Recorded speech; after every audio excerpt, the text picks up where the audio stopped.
Hola, bienvenidos a este nuevo video en el que vamos a abordar un tema súper importante relacionado con lo que se conoce como el índice de capacidad general o más conocido como ICG. Mi nombre es Edison, soy psicólogo, especialista en evaluación y diagnóstico neuropsicológico y magíster en neuropsicología clínica.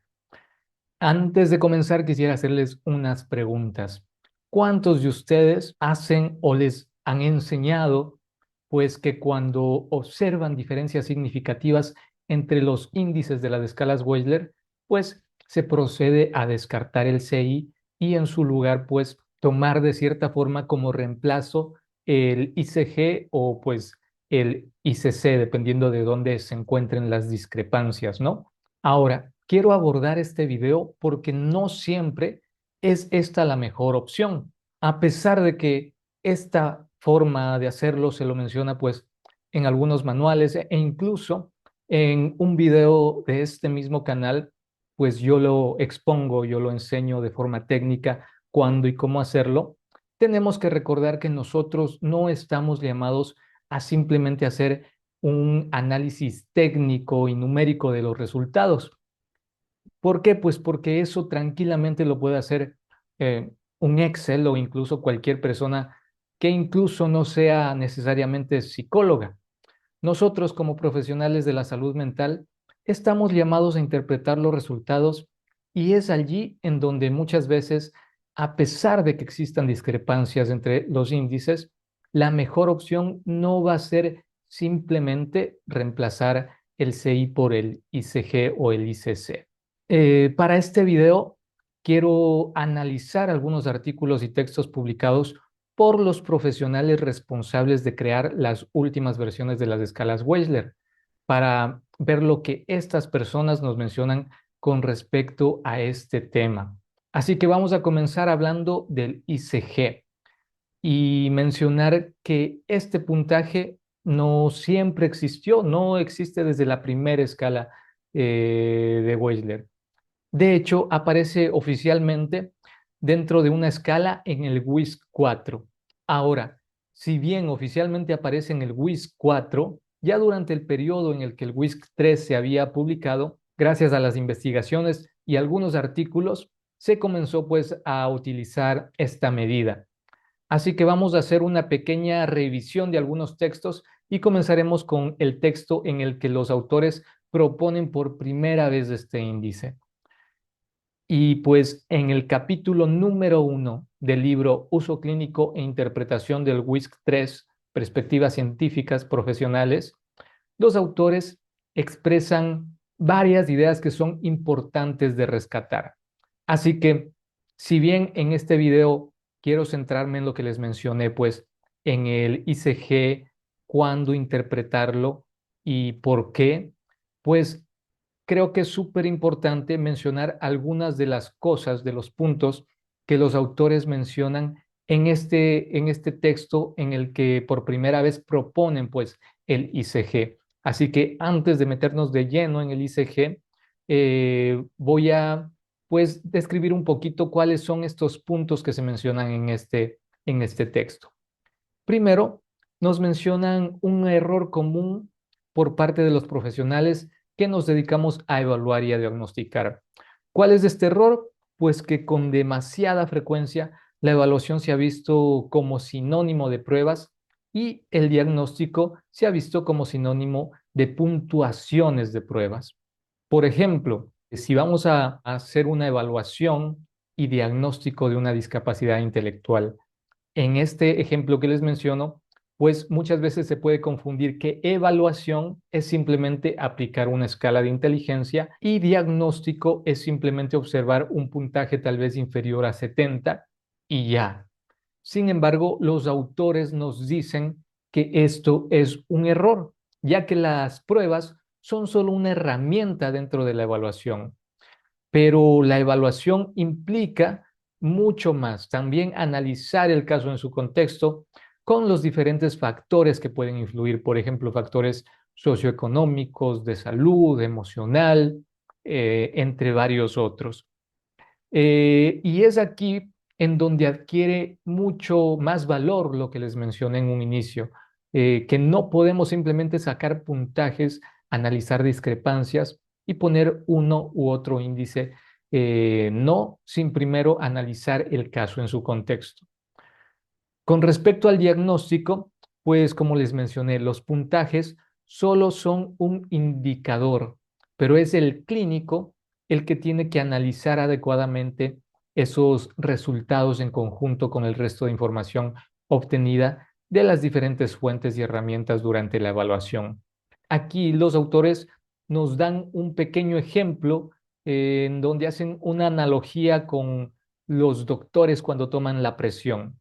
Si bien una persona puede ir y tomarse la presión, ese indicador en ese momento y sin más análisis no necesariamente implica un diagnóstico de hipertensión arterial, ya que la lectura alta de presión arterial puede deberse a numerosas otras condiciones, como por ejemplo enfermedades del corazón, disfunción renal, ansiedad y así sucesivamente.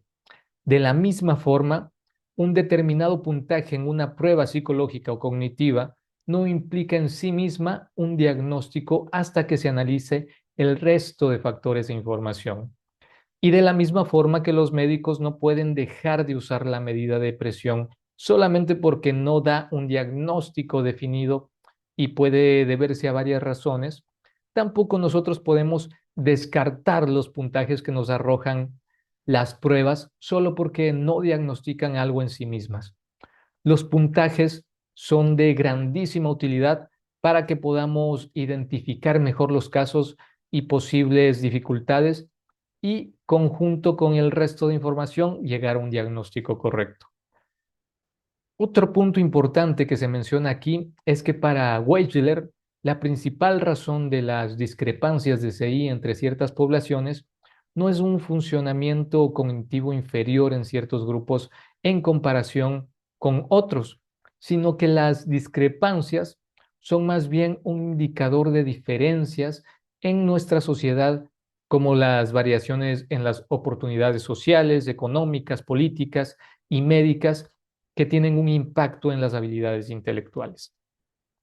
Ahora, si las diferencias en CI entre grupos son atribuibles principalmente a factores sociales y económicos, según Wechsler, ¿qué implicaciones tiene esto para la interpretación del CI? Y aquí es en donde viene lo importante. Es importante ver la puntuación de CI no como una entidad fija, sino como un reflejo del nivel actual de funcionamiento cognitivo del individuo. No podemos decir que el CI sea algo estático o invariable en las personas, ya que puntuaciones de CI son reflejos del nivel actual del funcionamiento y habilidades expresadas, no un número inmutable.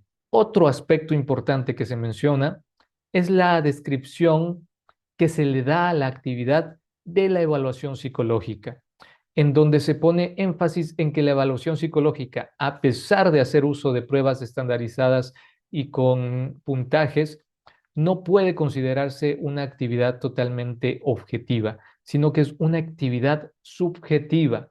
Los autores, para mencionar esto, se fundamentan o más bien pues señalan el discurso presidencial de Joseph Matarazzo ante la Asociación Americana de Psicología, APA por sus siglas en inglés, y que voy a permitirme leérselos porque me parece algo importante.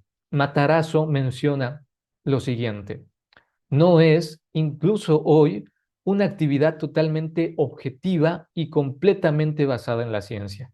Más bien, al igual que con mucho del diagnóstico médico, la evaluación de la inteligencia, la personalidad o el tipo de nivel de discapacidad es una operación altamente compleja que implica extraer significado diagnóstico de la historia personal de un individuo y las puntuaciones de pruebas objetivamente registradas.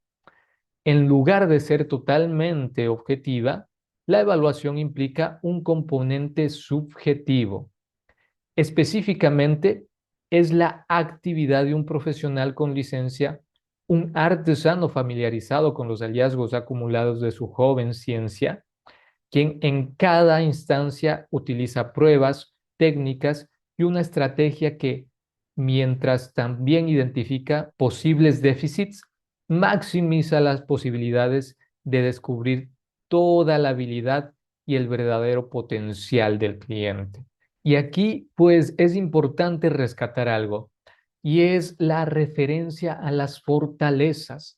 Muchas veces nos enfocamos en describir las dificultades. Sin embargo, y pues esto lo sabemos los que también nos dedicamos, por ejemplo, a dar tratamiento y no solo a evaluar, sabemos que las fortalezas son de muchísima utilidad en la intervención, especialmente cuando no es posible, por ejemplo, la recuperación o la rehabilitación de habilidades y necesitamos concentrarnos en la compensación de los déficits. Ahora sí, una vez visto pues un poquito de estos temas que les menciono que son importantes de mencionar, pues comencemos con el ICG. ¿Cómo nace el ICG? ¿Por qué los autores lo proponen? Pues vamos a analizar un poquito esto. Los autores, pues, mencionan que ellos identifican que existen ciertas poblaciones, específicamente en este caso pacientes con trastorno de déficit de atención y con déficits académicos o trastornos relacionados a lo académico, en donde debido a las características de sus trastornos se observan puntajes inferiores en tareas que requieren de memoria de trabajo o velocidad de procesamiento, lo que hacía que obtengan puntajes de coeficiente intelectual que no reflejaban correctamente las habilidades intelectuales reales de los evaluados. Y por lo tanto, y aquí viene lo importante, no recibían los servicios o adaptaciones por discapacidad de aprendizaje adecuados para cada uno de ellos. Es por esta razón que se propone el ICG y que con este puntaje y por las discrepancias más grandes pues que se identificaban entre el ICG finalmente y las otras puntuaciones, mejorarían la posibilidad de recibir asistencia especial para algunos estudiantes. Esto también permitiría que pacientes de altas capacidades logren ingresar en programas para dotados o talentosos, ya que también hay algunas evidencias, según el texto, de que los niños identificados como dotados tienden a obtener puntajes más bajos en las pruebas mencionadas. Y es allí, entonces, y por esas razones, que se propone el ICG. Ahora, algo muy importante también que nos mencionan los autores en este primer texto en donde se propone por primera vez el ICG es algo pues que tiene que ver con la forma en la que se redactan los informes. Y es que aquí tenemos que diferenciar entre el proceso investigativo y la interpretación pues en lo que es la evaluación y finalmente en la redacción del informe. Y nos dan el ejemplo de un paleontólogo que examina un hueso antiguo y que puede pasar por un proceso analítico que involucra complejos análisis estadísticos de forma, estructura, función, resultados de datación por radiocarbono, lo que lleva a la conclusión de que tal vez el hueso es de tal vez una pata trasera de algún perro de la pradera que vivió hace 12.000 o 15.000 años. Y pues de la misma forma, muchos profesionales al redactar sus informes, pues redactan datos, pero no información. Los autores nos mencionan en el texto que la información implican datos, pero con significado. Es decir, en lugar de redactar, por ejemplo, la diferencia de 20 puntos entre los puntajes de velocidad de procesamiento y razonamiento fluido es estadísticamente significativa al nivel de 0.05 y una diferencia de esta magnitud o mayor se obtuvo en el 12.3% de la muestra de estandarización. En lugar de escribir algo así en el informe, pues los autores nos mencionan que nosotros tenemos que redactar una interpretación. Es decir, en este caso, lo que ellos recomiendan sería algo más o menos como lo siguiente. Las habilidades de razonamiento no verbal del niño están mucho mejores desarrolladas que las habilidades de razonamiento verbal. Y aparte de esto, también mencionan no olvidar que tenemos que tener consideración del contexto personal y sociocultural, por lo que el ejemplo de interpretación anterior podría continuar con la frase y esto se evidencia por su interés en las clases de arte. Súper importante eso también para tenerlo en cuenta.